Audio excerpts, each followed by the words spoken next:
occur was অর্থ ছিল, had অর্থ ছিল। কোনটা কখন ব্যবহার করব যদি একটু ক্লিয়ার করতেন। Wow, nice question. অনেক মানুষই এরকম হেজিটেশনের মধ্যে পড়ে, কনফিউশনের মধ্যে পড়ে। ওয়াজ অর্থ ছিল, আবার হ্যাড অর্থ ছিল, কখন কোনটা ব্যবহার করব। ওয়াজ আপনি তখন ব্যবহার করবেন যখন আপনি বুঝাতে চাচ্ছেন যে আপনি নিজে ছিলেন। লাইক আমি ছিলাম, আই ওয়াজ। আমি ছিলাম, আই ওয়াজ। আমার ছিল, আই হ্যাড। আমি ছিলাম, আমি একজন ডাক্তার ছিলাম, আই ওয়াজ এ ডক্টর। আমি একজন ইঞ্জিনিয়ার ছিলাম, আই ওয়াজ অ্যান ইঞ্জিনিয়ার। আমি সুখী ছিলাম গতকালকেও, I was happy yesterday. So আমি নিজে ছিলাম বোঝাতে কি ব্যবহার করব? I was। ওকে, ওয়াজ ব্যবহার করব। বাট আমার ছিল বোঝাতে আমরা ব্যবহার করব হ্যাড, অর্থাৎ মালিকানা বোঝাচ্ছে। আমার ছিল, আই হ্যাড। আমার একটি গাড়ি ছিল, I had a car।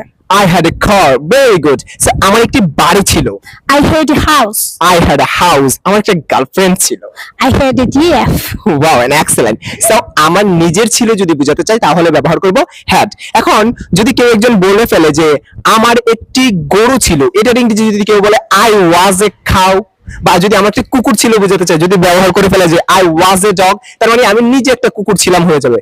So was এবং হ্যাড এর ব্যবহারে যদি কেউ ভুল করে তাহলে মহা বিপদ হয়ে যাবে। নিজে গরু হয়ে যেতে পারি অথবা কুকুর হয়ে যেতে পারি। এই জন্য হ্যাড এবং ওয়াজ এর ব্যবহারে আমরা সবসময় সতর্ক থাকবো। ওকে, আমি ছিলাম, আই ওয়াজ। আমার ছিল, I had। Thank you. Thank you।